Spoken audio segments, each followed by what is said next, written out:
Sebelum ada masalah orang minta tolong Pak Danrem, begitu ada masalah ikut membuli dan mencaci. Sebelum ada masalah utang duit, setelah saya ada masalah jangankan bayar, malah kesempatan untuk meninggalkan saya Pak Danrem. Apakah Habib Zaidan meninggalkan saya? Tapi kamu kemarin hilang.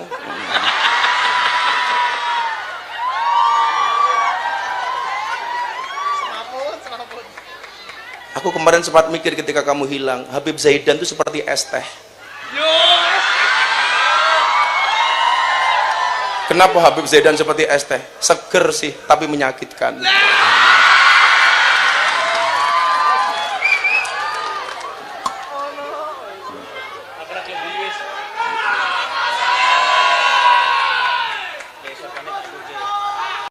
Gus, kenapa Gus Miftah mundur? Saya bilang, saya lebih baik kehilangan uang untuk Allah daripada kehilangan Allah gara-gara uang. Saya lebih baik kehilangan jabatan karena Allah daripada kehilangan Allah.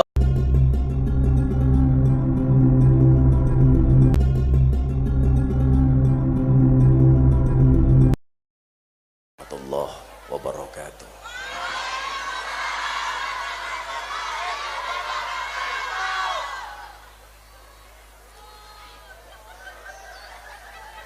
Alhamdulillahil qail. Bismillahirrahmanirrahim. Qul la yusibana illa ma kataballahu lana huwa maulana wa 'alallah falyatawakkalul mu'minun. Allahumma shalli wa sallim wa barik ala hadan nabiyil karim sayyidina wa maulana Muhammadin wa ala alihi wa ashabil mujahidin at-tahirin. Rabbi shrah li sadri wa yassir li amri wahlul 'uqdatam min lisani yafqahu qawli, amma ba'du. Hadratal muhtaramin, para masyayikh, para kiai, alim ulama, para habaib, wabil khusus Sohibul Sekar Langit Gus Zaidan,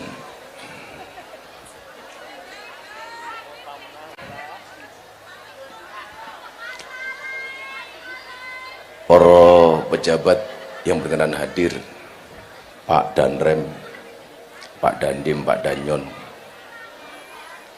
Musbida dan Musbika yang saya hormati, Bapak Ibu, warga masyarakat dan jamaah yang sangat kami cintai rahimakumullah.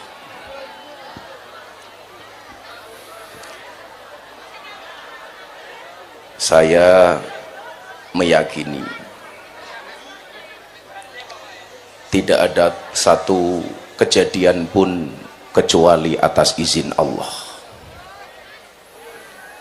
Saya meyakini qada yang baik dan yang buruk semuanya yang bisa memberikan manfaat dan madarat hanyalah Allah. Kebaikan yang kita dapatkan itu juga dari Allah, musibah yang kita dapatkan itu juga dari Allah. Hati saya sama sekali tidak meyakini bahwa manfaat dan madarat itu disebabkan oleh manusia.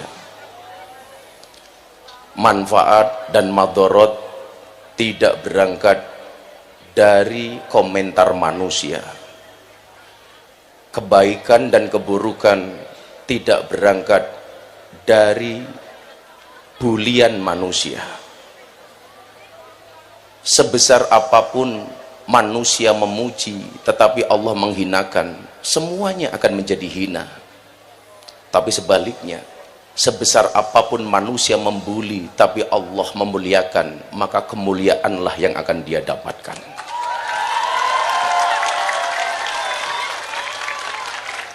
Saya teringat perjuangan sahabat Nabi, namanya Mus'ab bin Umair. Beliau meninggalkan keluarganya demi mengikuti baginda Nabi Muhammad sallallahu alaihi wasallam. Mus'ab bin Umair lahir dari keluarga kaya raya, keluarga terpandang di kota Makkah. Apa yang dia gunakan pakaian terbaik, parfum yang dia gunakan parfum terbaik, kendaraan yang dia gunakan kuda terbaik. Saat Mus'ab bin Umair menyatakan masuk Islam, dia dibenci oleh semua anggota keluarganya. Semua fasilitas yang diberikan kepada Mus'ab bin Umair semuanya dicabut oleh keluarganya. Ketika Mus'ab bin Umair mengikuti hijrah pertama kali ke Habasyah, semua keluarganya mencaci maki, kaumnya mencaci maki, semua orang meninggalkan Mus'ab bin Umair.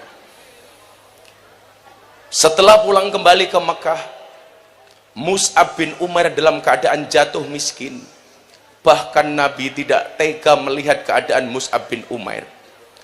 Yang dulunya Mus'ab ini orang yang sangat terpandang, dengan pakaian bagus yang dia gunakan, dengan parfum mahal yang dia gunakan.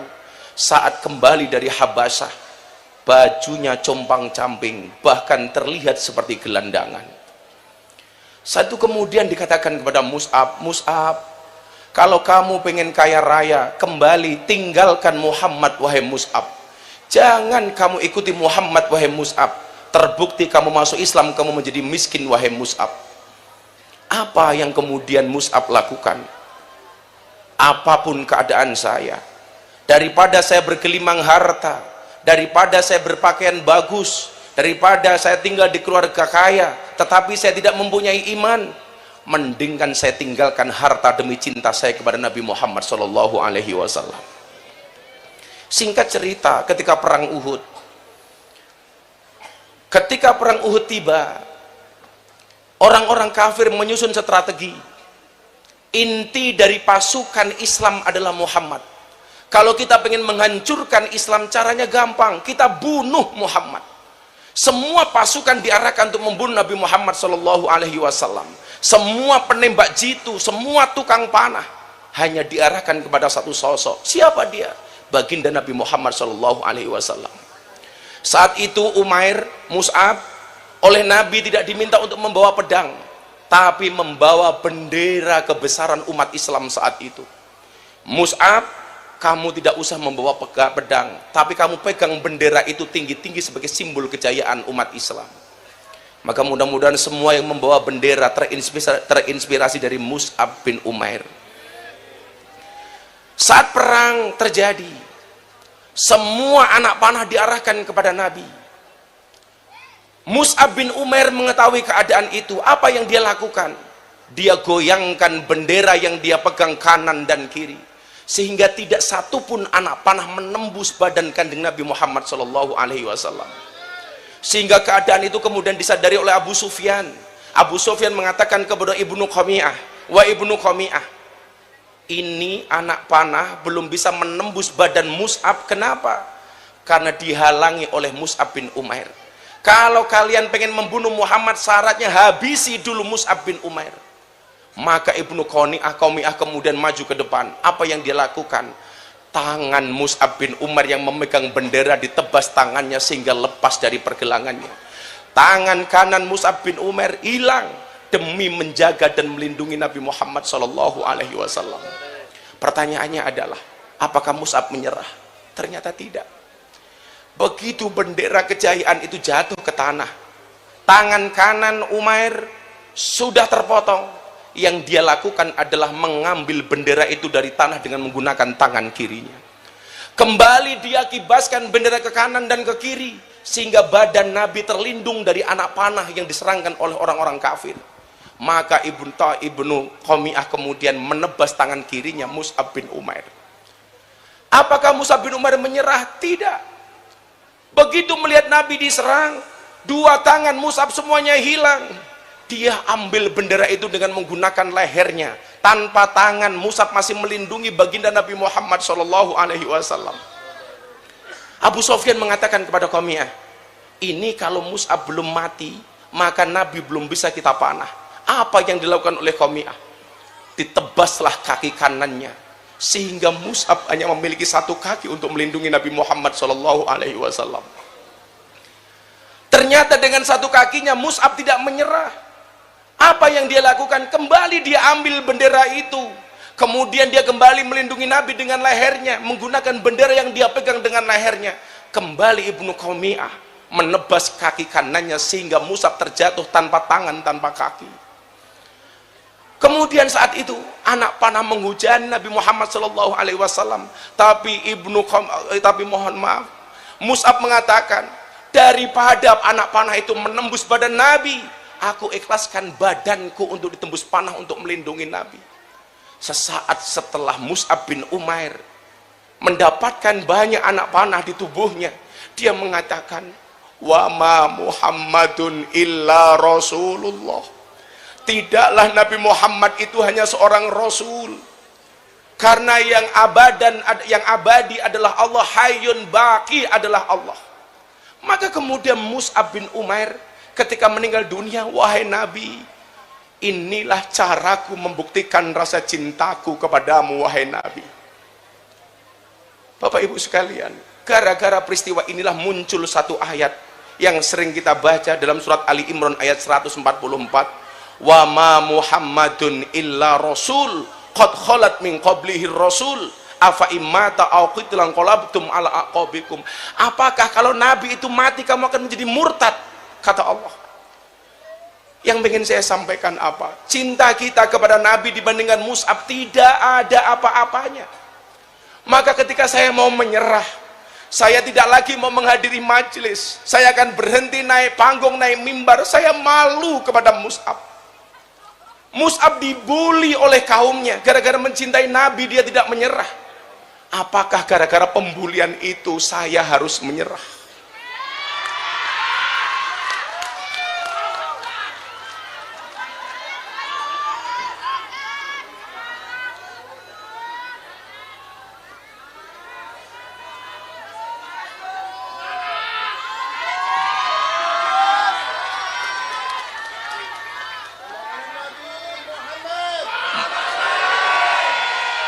Mus'ab kehilangan, tidak hanya kehilangan segala-galanya, Mus'ab kehilangan hartanya, Mus'ab kehilangan kedua tangannya, Mus'ab kehilangan kedua kakinya demi rasa cintanya kepada Nabi.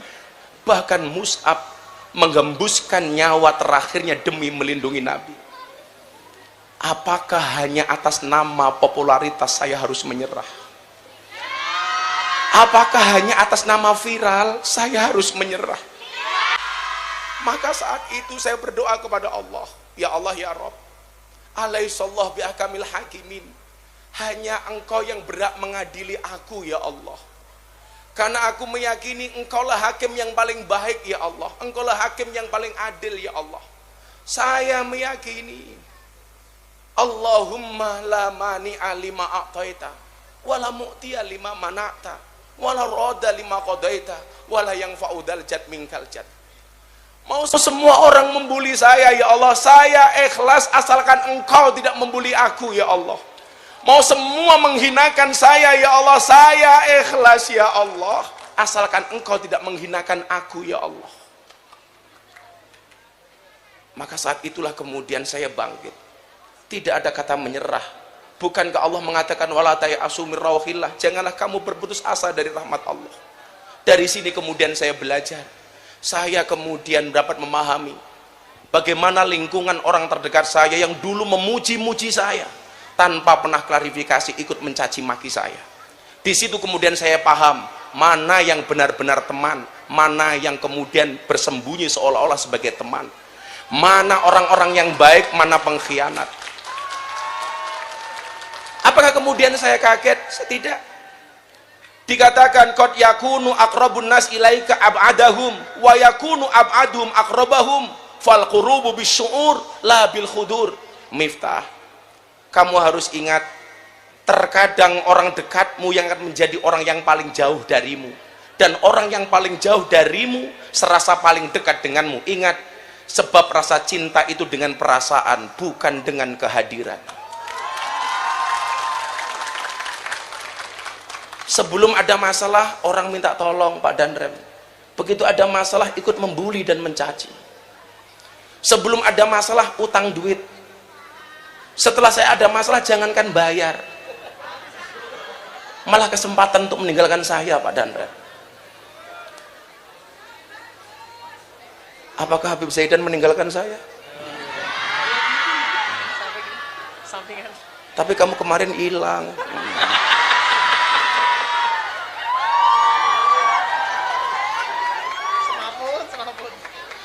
Aku kemarin sempat mikir ketika kamu hilang, Habib Zaidan itu seperti es teh. Kenapa Habib Zaidan seperti es teh? Seger sih, tapi menyakitkan.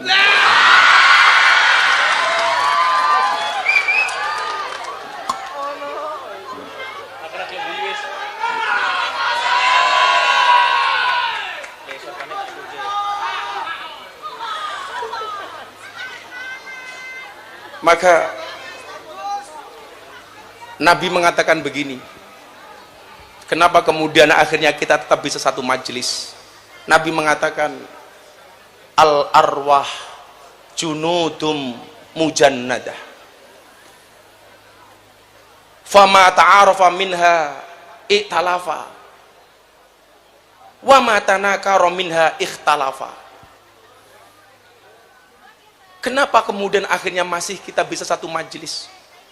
Saya masih bisa sowan jenengan, jenengan masih bisa menerima saya. Ternyata ruh itu dulu saling mengenal. Ruh yang saling mengenal, ketika di dunia dia akan akrab, membuat sebuah komunitas. Sementara ruh yang tidak saling mengenal, dia akan saling mengingkari antara satu dan yang lainnya. Ruh yang saling mengenal, walaupun kita dipisahkan oleh fitnah, walaupun kita dipisahkan oleh satu hal, oleh musibah, tetapi tetap akan bersatu menjadi satu komunitas. Tapi sebaliknya, orang-orang yang mengingkari dan menjauh dari kita, memang dari awal ruh itu tidak pernah mengenal kita. Fama tanakaro ikhtalafa, dia akan kembali pergi. Orang yang kelihatannya pura-pura baik dengan kita, itu mungkin termasuk fama tanakaro ikhtalafa. Di saat kemudian dia mempunyai kebutuhan dengan kita, kepentingan dengan kita, dia akan mendekat, tapi kemudian seleksi alam dia akan menjauh. Maka seringkali saya mengatakan, kalau berangkat majelis tolong mukanya dibawa, sehingga di dalam majelis tidak sibuk cari muka.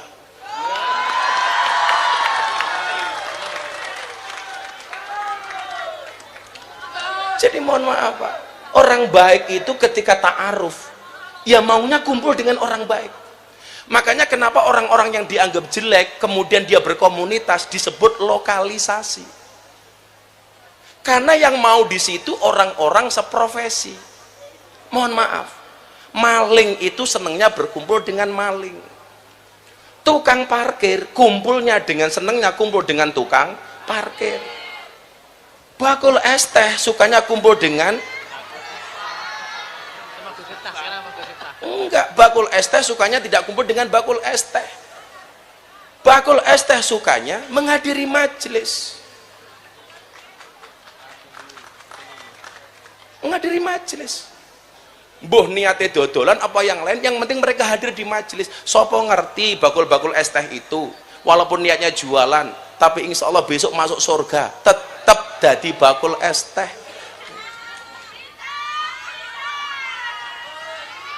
Makanya mohon maaf, kalau saya ditanya, Gus Miftah marah dengan kejadian ini, wallah enggak Bib, enggak ada urusan saya Bib. Bahwa kemudian saya menyadari ini sebagai bentuk cara Allah membersihkan dosa-dosa saya, amin. Maka kemudian dalam sebuah mutiara disebutkan jawahirul insan fi salasatin, mutiara manusia itu ada dalam 3 hal. Ketika saya membaca ini Pak, saya tidak mau menyerah. Yang pertama apa? Kitmanul fakri hatta yadhunnun nas annaka ghaniyun. Yang pertama, kalau Anda ingin menjadi orang yang terhormat, sembunyikanlah kemiskinan sehingga orang menyangka seolah-olah Anda adalah orang yang kaya. Kita mungkin tidak semuanya ditakdir kaya oleh Allah, tapi mohon maaf, jangan pernah jual kesusahan kita di hadapan orang lain. Jangan pernah kamu nulis WA susah di status WA-mu. Tidak semua kontak yang ada dalam HP-mu peduli dengan statusmu. 99% ketika kamu nulis status susah di WA, 99% tepuk tangan.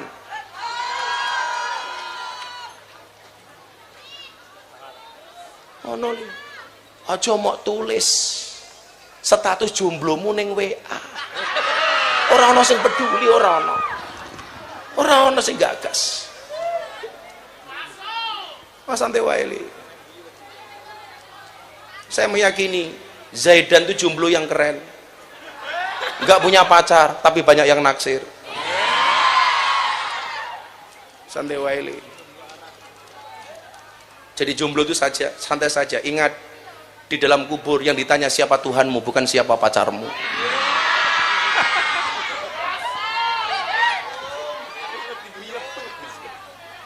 Gue aja guyu, gue viral meneh.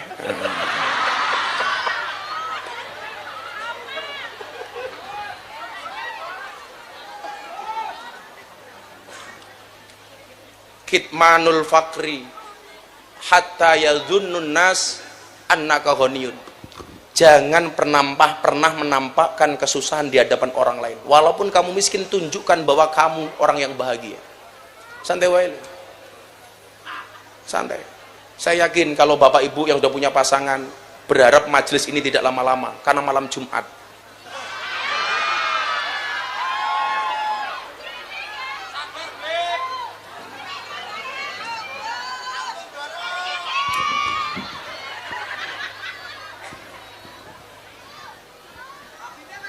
Santai saja, Bib.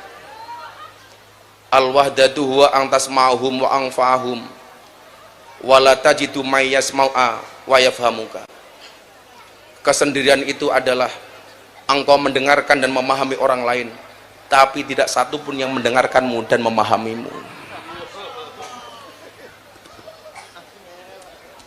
Santai wae. Saya berharap dia segera nikah. Niatnya sudah ada dan alhamdulillah. Insya Allah besok Habib Zaidan nikah tanggal kalih sinten. Saya belajar dari pengalaman ini, Bapak, tolong jangan pernah tampakkan kefakiranmu di hadapan orang lain. Saya mencintai para penjual, tapi ingat, kita berjualan tolabul halal, bukan tolabul welas, bukan tolabul mesake.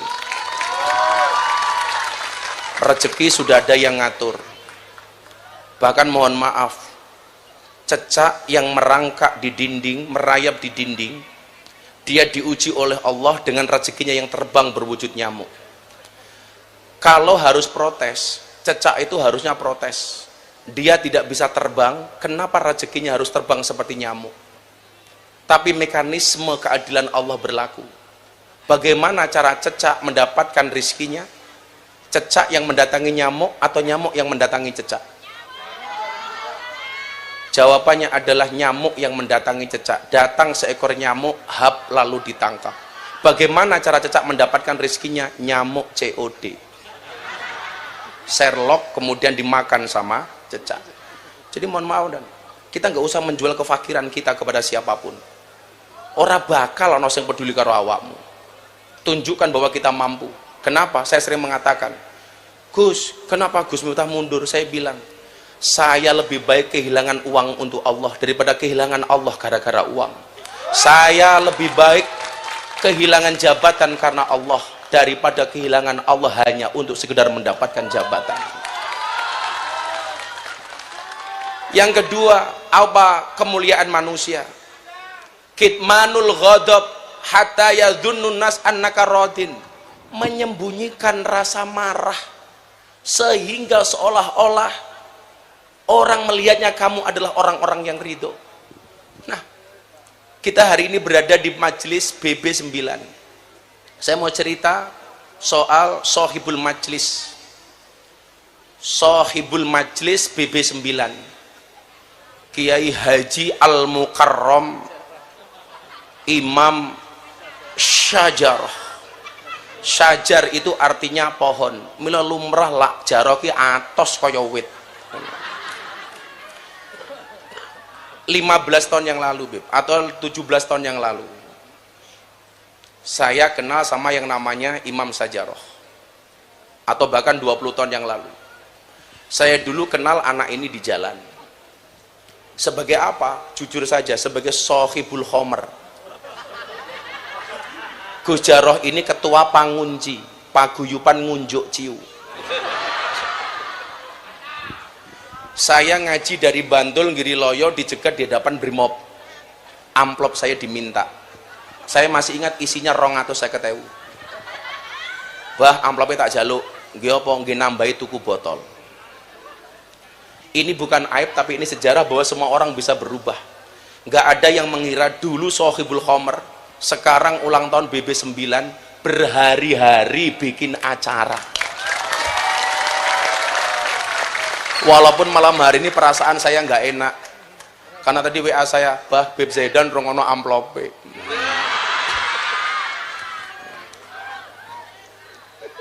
Saya ketemu dengan seseorang namanya Mbah HDWR, Haji Dalwari, yang punya juragan tenda itu, Pak.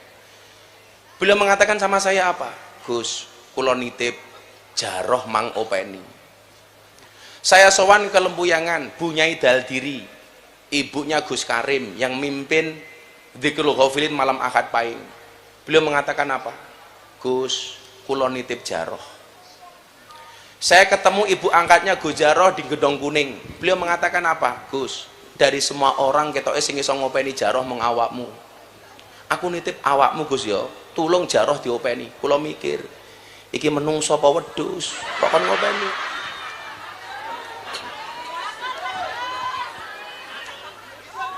Ternyata gak gampang, Beb. Perjalanan saya kemudian mulai saya berniat ngopeni Gus Jarrah ini gak gampang. Kejadian, Gus, mang mriki di kafe. Ngopo? Gus Jarrah ngantemi wong. Tangannya berdarah-darah, Pak. Berdarah-darah. Saya langsung datang. Bener. Kula kon gelut menangan, Pak. Sak janjane iki untune utuh kaya awake dhewe.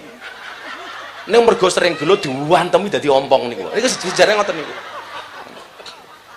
Saya ingin mengatakan kepada Anda bahwa agama ini hadir untuk limangkana yarjullah wal yaumal akhir. Bahwa semua orang itu punya harapan untuk menjadi baik. Di konco-konco BB9. Saya menyampaikan ini bukan membongkar aibnya Jarrah, tetapi supaya kita bisa banyak belajar dari Gus Jarrah. Saya ditelepon lagi. Gus Jarrah ning polsek. Ngopo? Ditangkap karo polisi mergo nggawa pedang ning Lempuyangan. Gue pedang kelewang panjang kan. Saya datang ke polsek, saya jaminkan diri saya untuk membebaskan Gus Jarrah.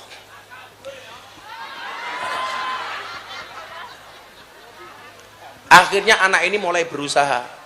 Apa usaha? Usaha pertama kali dagang wedhus di bulan Idul Adha.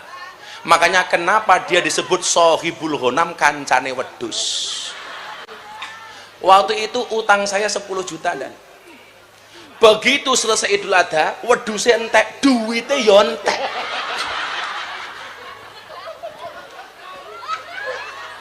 Orang wani ketemu sama saya, tak takoni, kowe ngopo? Ndelik terus. Kula izin, Bah. Lah ngopo kok izin? Dagangane wedhus telas tapi duwite nggih telas. Lah kok iso? Nggih, Bah, wong bojo kula kathah. Ya Allah.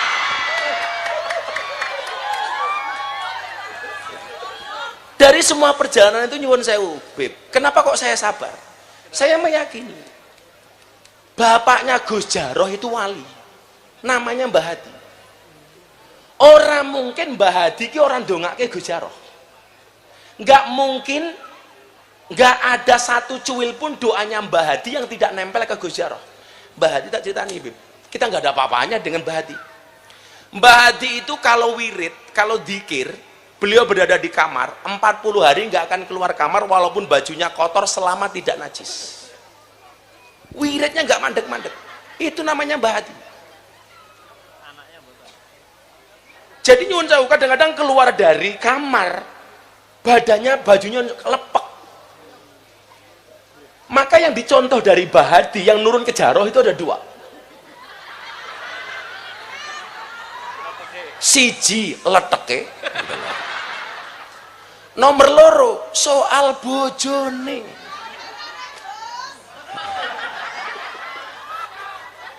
Sing paling kuat ngopeni mung loro, Yeni karo Puput.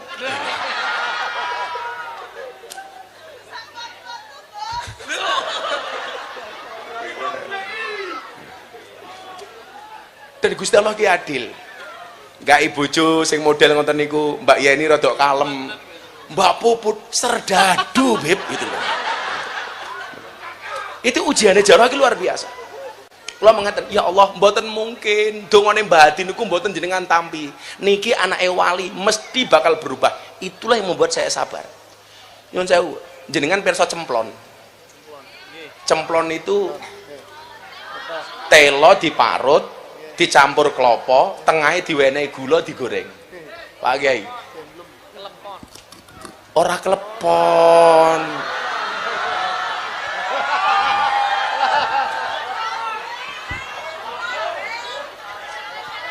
Aku ngerti ngopo Habib kok kalian klepon padahal aku ngomong cemplon beda.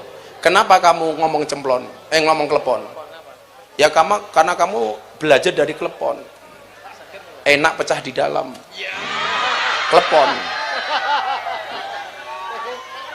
Mbah Hadi niku nyuwun sewu ngersake dahar cemplon.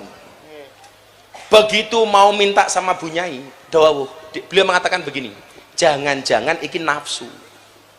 Untuk membunuh nafsu makan cemplon, Mbah Hadi bapak Ego Jaroh niku nyuwun sewu dikir fidak semalam suntuk fidak kubro maca tahlil la ilaha illallah dhewe ping 100.000 dari maghrib sampai duhur baru selesai Pak.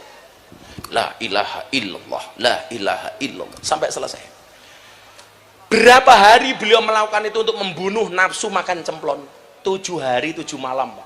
Ini nafsu, ini nafsu, ini nafsu. Sampai 7 hari 7 malam. Bar pitung dino bapak Gus Jaroh niku tetap ngersake dahar cemplon. Akhirnya beliau mengatakan, oh iki bukan nafsu, jangan-jangan aku pengen tenan mangan cemplon. Dawuh kepada Bu Nyai, Bu, aku gawekno cemplon. Sama ibunya Gus Jaroh itu digoreng ke cemplon. Baru dimakan 1 gigitan. Mbah Yai Hadi mengatakan apa? Landene cemplon ki rasane mung kaya ngene. Untuk menebus kesalahan 1 gigitan makan cemplon, Mbah Hadi kembali dikir fidak 7 hari 7 malam fidak kubro. Wih bapak nih, mbahasan anak salate mat kolam cing, komat teko salam plencing. Itu Mbah Hadi. Wallah. Mbah Hadi niku Pak nyuwun sewu, jenengan sing ashabul lempuyangan. Mbah Hadi itu kalau poso, menawi buka hanya minta air panas 1 gelas, kemudian ngerebus cabai itu direbus 7. Sebelum minum air, cabainya dikeletus. Ketika ditanya, "Bah kok ngoten?" "Heeh, nggih mateni nafsuku." Itu Mbah Hadi. Maka saya meyakini iki piye-piye anake wali, cah iki mesti iso berubah. Singkat cerita, bar kecelakaan, numpak mobil ning ring road. Ndelalah mobilnya balik, Pak. Balik. Kelingan mboten? Ambiar. Ambiar, Pak. Mobilnya itu nggak cuman terbang, Beb. Nggak cuman balik. Mabur, Beb. Gitu. Wung buk buk buk buk buk buk buk buk. Delalah, orang mati. Loh. Niku akhirnya janji kali kula napa? Bah, kula janji pengen dadi kalau wong apik. Itu dalam keadaan berdarah. Itu kalau ndelok kecelakaan nih, lagu setelah kira sayang karo Jaroh. Nyuwun sewu. Modar bocah kuwi, modar. Tapi kemudian saya mengatakan apa? Kan kula nyuluke jaman mending mboten Gus tapi guys. Iki Allah iki sayang karo awakmu. Kula ora ndang tobat. Hati-hati lho, Allah masih memberikan kamu kesempatan hidup kedua kalinya. Ngoten, Mbah. Kowe tobat to. Singkat cerita, dari peristiwa itu kemudian Allah anugerahkan tanah wakaf ning Ngentak. Ning Ngentak. Yang kemudian menjadi pondok pesantren Ibnu Hadi. Allah sudah mulai kasih. Di situ kemudian kula kedah pripun Mbah, kowe gawe majelis. Majelis malam Selasa itu sekaligus meresmikan pondok pesantrennya. Takon jaroh sing resmekke sapa, sing modali sapa? Saya diundang kon ngresmekke pondok sekaligus majelis malam Selasa. Malam Selasa apa itu? Wage, karena beliau mondok di Kewagean. Saya disuruh meresmikan. Saya masih kelingan bersama Abah Yai Toifur Purworejo. Mbah Yai Toifur Purworejo. Kemudian apa? Hidupnya Jaroh ini mulai berubah. Sing maune elek banget dadi elek titik. Penampilannya sudah mulai berubah. Maune numpak motor akhirnya di mobil. Neng sing tetap istiqomah mung siji, anggene nambah bojo. Itu istiqomah. Malah ngenyak aku ngene Dan. Ayo gagah kula babah kula elek ireng ngompong bojone nambah. Lah jenengan sugih ganteng bojone siji. Cien. Oh tak pateni kowe aku. Maka kemudian hari ini ketika Allah menampakkan kun fayakunnya orang seperti Jaroh, Pak. Mergo dongane bapakne seperti itu. Menjadi orang yang luar biasa. Pelajarannya satu, Bapak Ibu. Lan jenengan rumangsane lan duwe wong tuwa sing top. Ayo diniati, piye carane awake dhewe saiki gawe keturunan sing top. Jenengan sakniki rekoso lungguh ning lapangan. Seadanya, dewangi kesel, dewangi capek. Nderek niat marang Allah, ya Allah. Kula sakniki angsal rekoso tapi anak putu kula ampun rekoso ya Allah. Amin. Mbak-mbak niki sing hadir, ya Allah ya Rob. Wong tua kula wong biasa-biasa mawon. Kula niat derek majelis niki ya Allah, kula nderek ridhone jenengan. Muga-muga kula angsal jodoh sing saged dadi imam sing saya kagem kula ya Allah. Liman kana yarjullah wal yaumal akhir. Punya harapan. Mila wong-wong niku mbiyen buli kula, "Tah Miftah kowe ngopo ngurusi Jaroh?" Jaroh ini selalu menjadi saksi, Pak. Di saat saya dibully, dia orang yang pertama kali datang ke pondok. Wingi kula sowan Pak Son Haji bakule es mriko, isu-isu subuh jam 6. Jaroh monteng mriku. Tak takoni, kowe ngopo rene? Saya tidak akan pernah membiarkan Abah di dalam keadaan susah. Niku Jaroh. Bocah rupane preman kaya ngono kok. Atine yo preman tenan gitu loh. Mila aku sayang ngerti aku ya. Jaroh rene Jaroh.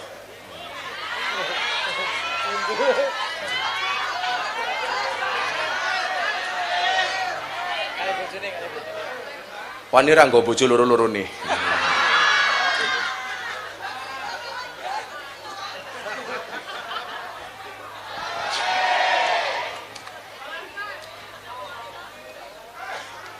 Dikira kula ngedabrus mang takon dhewe karo bocah sing kelo omongke niki bener napa mboten. Rene Gus, ngapunten. Cobi dijawab Gus. Nggih. Sing kula aturke wau ngedabrus napa bener? Kula kenal beliau 2024. 2004. 2004.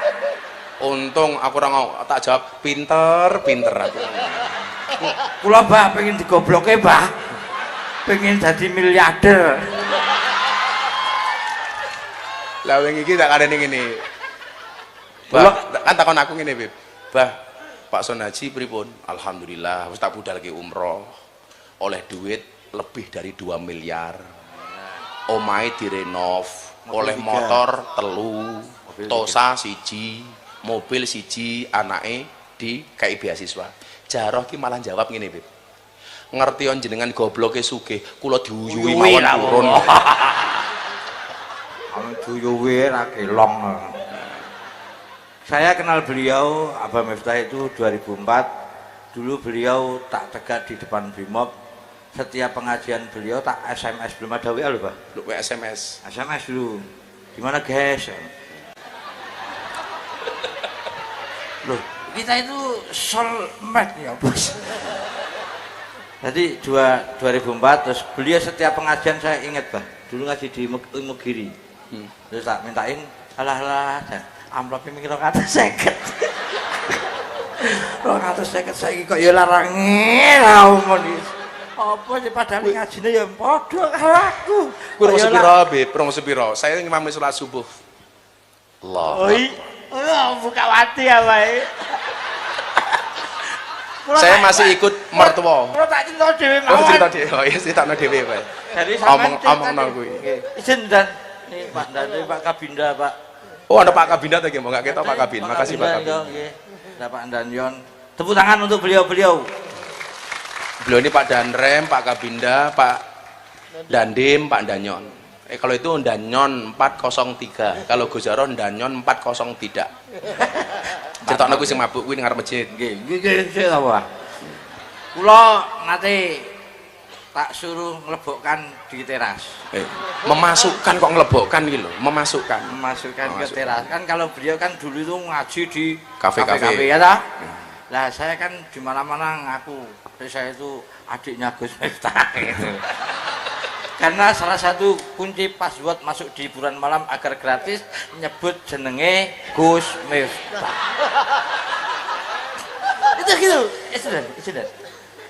Ini bujuku ora nesu lho, ajar lho. Bujuku melu itu. Masa lalu ra apa-apa. Ora apa-apa ya. Setiap orang itu punya masa lalu dan setiap orang punya masa depan. Kulo nggih nyonton jenengan, Pak. Terus nah, saya dimasukkan. Dikasih sekeran. Sekeran campurannya salah nih, Pak. diaturke sekran ki apa? Piceran. Sekeran itu yang pakai gini tuh, yang kayak teko. Kayak teko. Oh, ada red label, ada Taufik. Kuwi ana loro jenise, ana sing soft karo sing hard. Pertama hard dulu. Soft dulu. Soft dulu, set. 2 jam Entek. habis. Tak cari orangnya hilang. Ternyata pulang ngimami sholat subuh 3:30. Iki pengalaman ora ditiru, tak ajar kabeh kowe. Wis ta meneng ini sampai tahadus binikmah saya dengan beliau, muga-muga dadi akun fillah. Amin. Bajine gendho kok iso dalil barang ngono kowe ya. Jarine abahe anak wali ya. Pun, terus akhirnya pun kula kan nanggung ngombe niku. Iki ming critane mbiyen lho, ngombe niku lek ming nanggung ngeten ora penak. Ngombe set modar. Langsung turu kula biasanya gitu lho. Akhirnya saya kurang. Saya memarani, Mendatangi. Wong mabuk niku bebas ya. Saya ndugeni abahe sowan abahe. Abahe riyen tasih wonten Polo Dadi Polo Dadi UPN niku. Ternyata kula duduk. Wah. Abahe sak napa besar banget arep mlebu ning masjid. Oh, tambahi. Kula kan nambahi. Sik tak salat sik kula. Akhirnya salat beliau iki salat ngimami teng masjid UPN niku.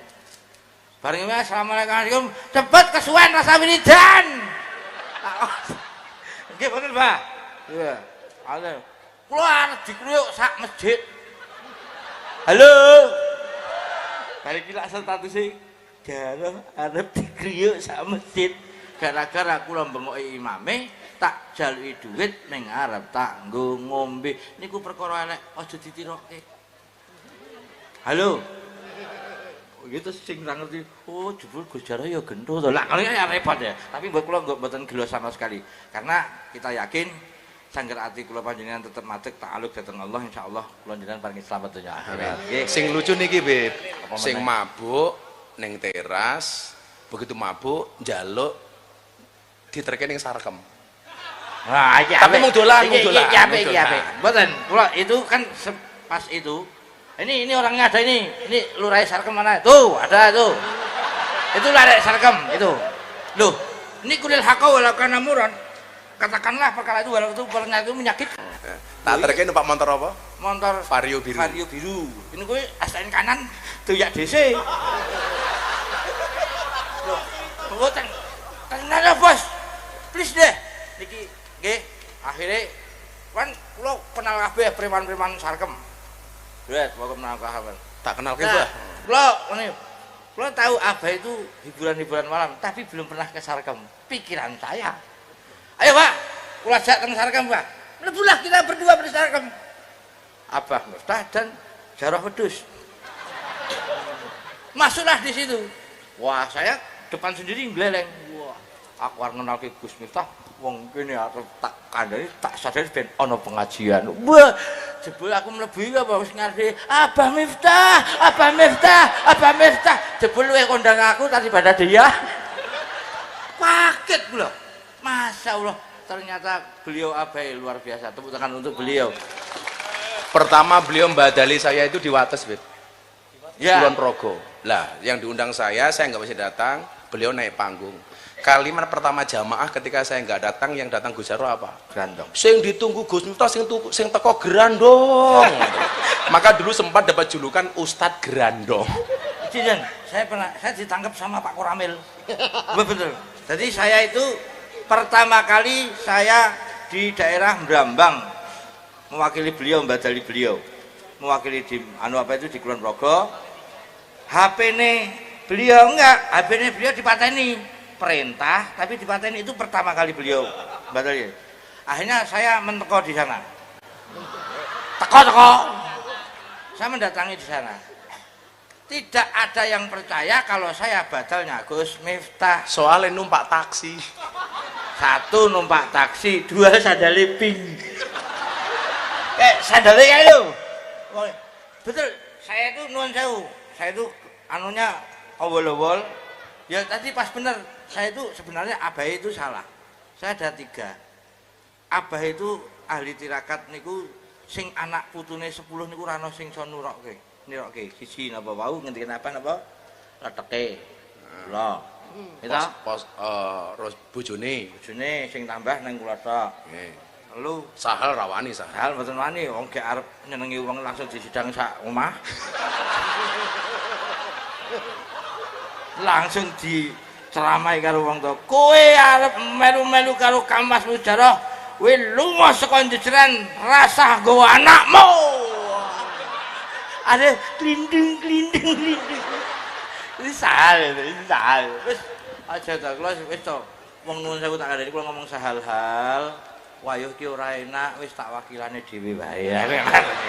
Kula ngoten niku.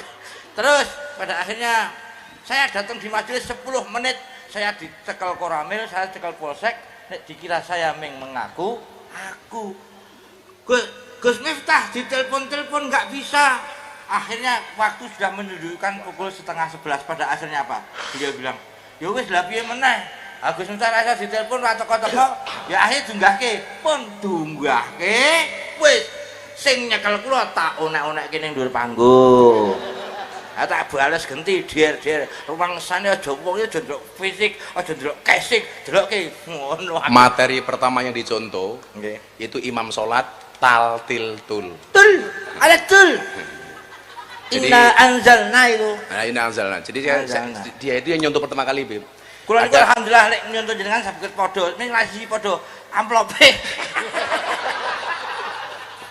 Jadi yang pertama kali dicontoh ngaji saya itu guyon saya taltil tul. Jadi no imam, adzan dewe, pujian dewe, komat dewe, ngimami dewe. Lah makmum ya dewe.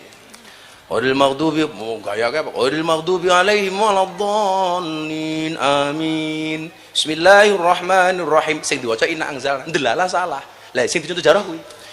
Inna anzalnahu fi lailatul qadr. Kan salah, kudune til, macane tul. Makmume bengok til.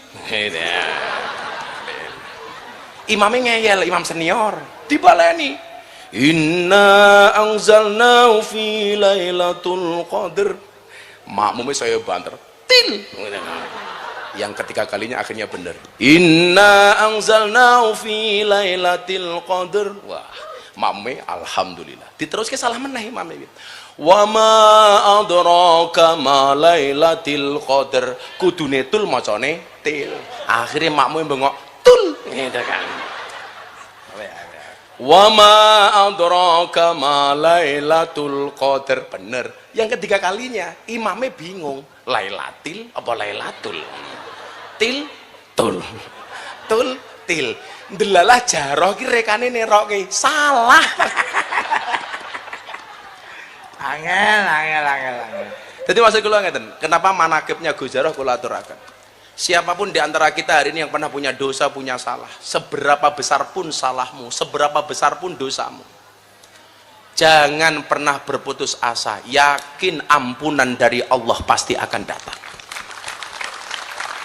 Saat saya ketemu kiai saya di Jakarta, beliau mengatakan begini, Le, kamu nggak usah malu, kamu sudah minta maaf kalau toh itu sebuah kesalahan, kamu bukan koruptor, kamu nggak makan uang rakyat, kamu nggak usah malu. Tadinya Beb nyuwun sewu, aku ketemu wong kisin Beb, seolah semua orang melihat saya enggak, ternyata Allah buktikan Beb, saya umroh ketemu masyarakat Indonesia di sana, semua mengatakan, bah sing semangat, jenengan bukan koruptor, Anda tidak makan uang rakyat, Anda tidak merugikan rakyat. Makanya nyuwun sewu, pelajaran yang kita ambil dari Gus Jarah malam hari ini adalah seberapa banyak pun kesalahan kita, ingat Allah itu maha pemberi ampunan atas kesalahan-kesalahan kita. Kowe nggawe acara bengi iki tak piro? Kawan atus kali dosa juta. Wuh, sugih tenan kowe. Anak buah Abah Miftah. Ya wis. Abah kudu nyumbang ra bengi iki. Wajib. Tasku gurune tasku Ndre. Sallallahu Muhammad. Berat. Masya Allah, Allahu Akbar. La haula wala Aku rasa ngarep-ngarep sing akeh.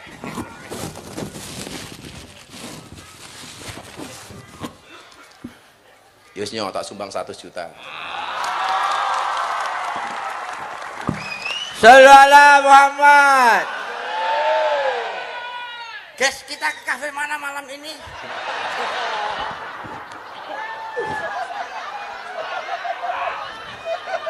Wow, anteng bojoku. Assalamualaikum warahmatullahi wabarakatuh. Dana kenakalan sudah cair.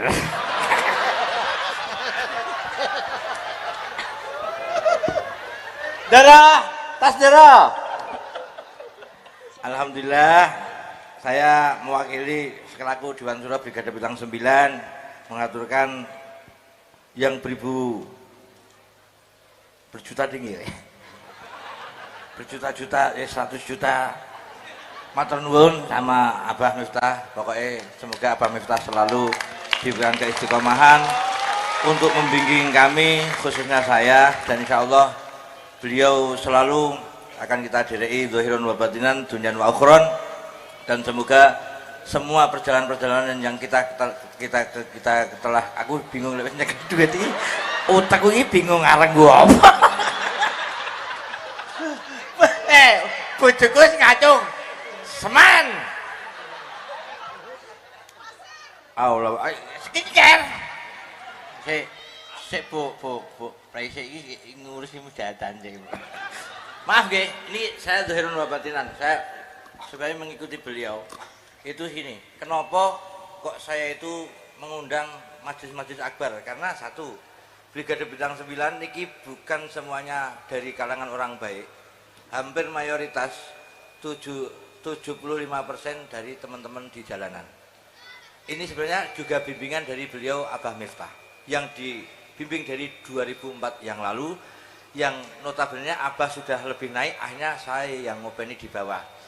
Makanya di pas bawah itu kekurangan dana, meng ditabung-tabung tok, akhirnya hasilnya seperti ini. Pokoknya istiqomah berkah dari Abah Miftah. Muga-muga kula panjenengan sedaya nggih kersa ikhlas ndongake Abah Miftah. Jenengan kula matur jenengan mengjawab, jenengan tetap istiqomah kali Abah Miftah. Jenengan tetap mengharapkan Abah Miftah berhenti untuk berdakwah atau tidak? Untuk selalu ahad paing praing napa mboten? Selawatan lanjut napa mboten? Rutinan gene Habib Zaitan wonten Pondok Ora Aji terus napa mboten? Mugi-mugi dados mudawamah ila yaumil qiyamah. Allahumma. Tepuk tangan untuk Abah Miftah. Semoga diberikan umur panjang berkah maslahat maut dunya wal akhirah. Matur nuwun, Bah, kula pamit pun disangoni.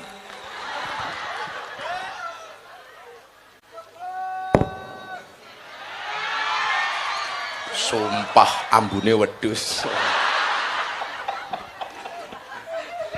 Matur nuwun Gus Zoro banyak memberikan pelajaran kepada kita. Mudah-mudahan hari ini pelajaran yang bisa kita ambil adalah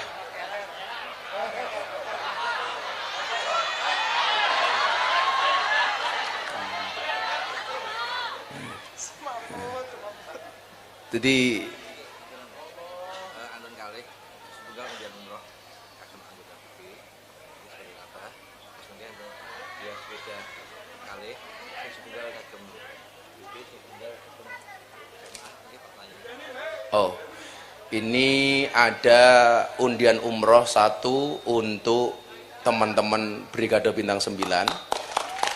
Kemudian ada sepeda 2 kipas angin 1. Apa? Oh, sepeda tok. Sepeda lipat. Sepeda listrik. Itu 2. Yang 1 untuk BB, yang 1 untuk jamaah. Itu sepeda kayak gitu harganya berapa? 4,5. Saya tambahi 2 untuk jamaah. Tambah 2. Berarti untuk jamaah 3, untuk BB 1. Cara ngundine pripun? Niki umroh. Sepeda 1 untuk BB.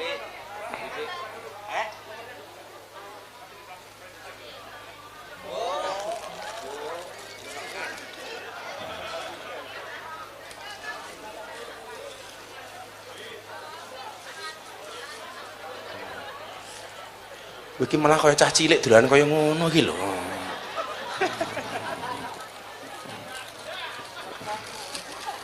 Cemplon dadi klepon. Jadi 1 sepeda dulu, sepeda untuk jamaah kan 3. 1 untuk jamaah, Beb. Yang bisa menjawab pertanyaan, ngacung, bisa jawab, tak kasih.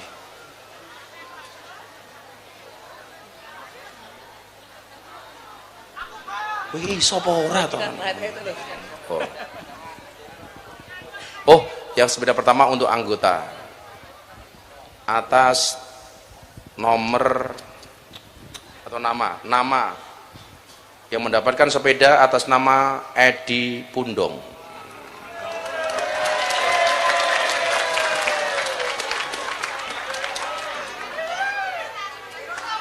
Edi Pundong. Yaudah untuk sekarang umroh aja ya. Umroh BB soalnya.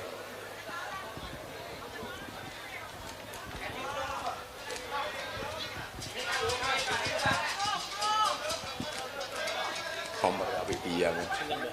Nomornya kira 99.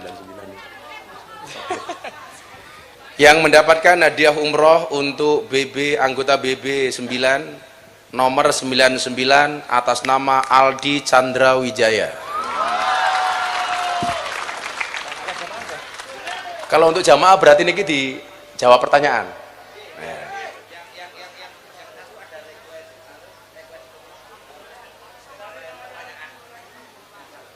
Yang 1. Caranya pripun? Berarti sepedanya ke jamaah telu, dari sini 1 tambah saya dari 2, dari saya 2.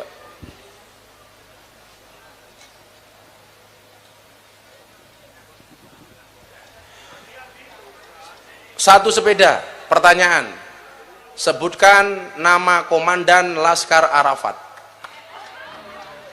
Saya rujuk ke Jaroh. Wedok.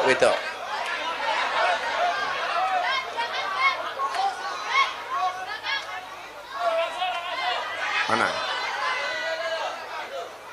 Ya, yang mana? Ya, itu.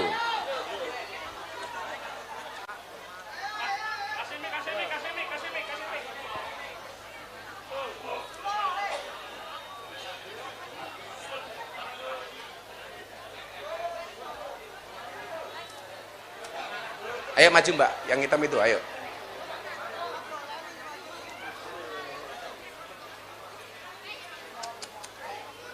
Namanya siapa, Bu? Mbak. Namanya siapa? Assalamualaikum, namanya Isna. Isna. Oh. Isna itu, Isna apa Asna? Isna ini berarti yang kedua. Wahid Isna ini. Anak kedua, Pak. Berarti ya, Iya, yang benar. Oh. Sudah punya istri? Suami. Suami? Belum. Belum.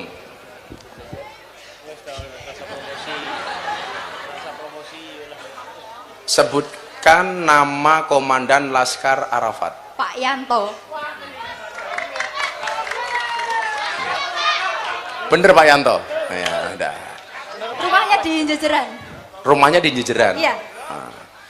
Kok kamu apal Pak Yanto? Kamu punya perasaan apa dengan Pak Yanto? Saya sering lewat rumahnya. Oh, kamu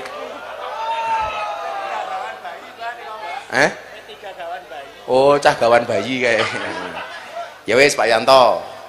Sepeda pertama untuk Mbak Isna. Makasih. Sekarang tak kasih pilihan. Pilih sepeda apa pilih foto sama Habib Zaidan?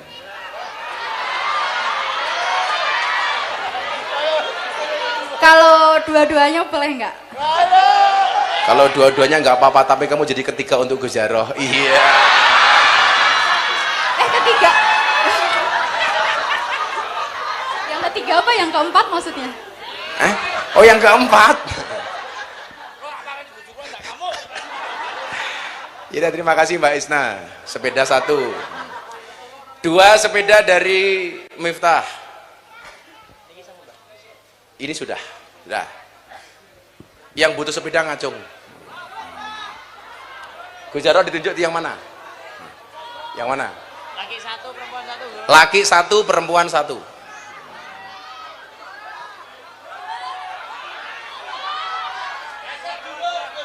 Sedulur Gus Miftah 1.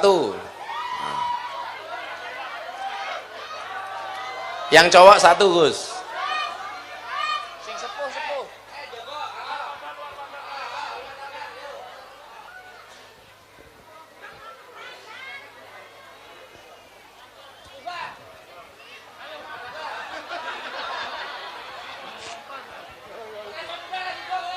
Kayak bakal apa kayak? Kaos. Oh enggak, itu yang pakai rompi itu. Kowe ndang loncat. Kowe biasanya loncat karo gondol kulkas iso kok.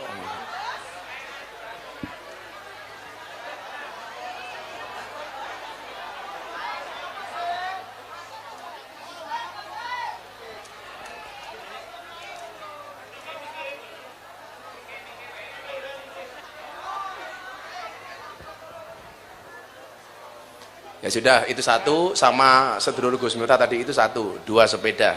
Nanti itu dari saya. Bapak yang saya muliakan, terima kasih atas sambutannya. Mudah-mudahan kita bisa bersama-sama di dunia dan bersama-sama di surganya Allah Subhanahu wa taala. Ilahi anta maksudi waridhaka matlubi atini mahabbatak wa ma'rifatak. Ya Allah, hanya Engkaulah yang aku tuju, ridhomu yang aku dambakan. Berikanlah aku kemampuan untuk dapat mencintaimu dan bermakrifat kepadamu. Terima kasih. Assalamualaikum warahmatullahi wabarakatuh.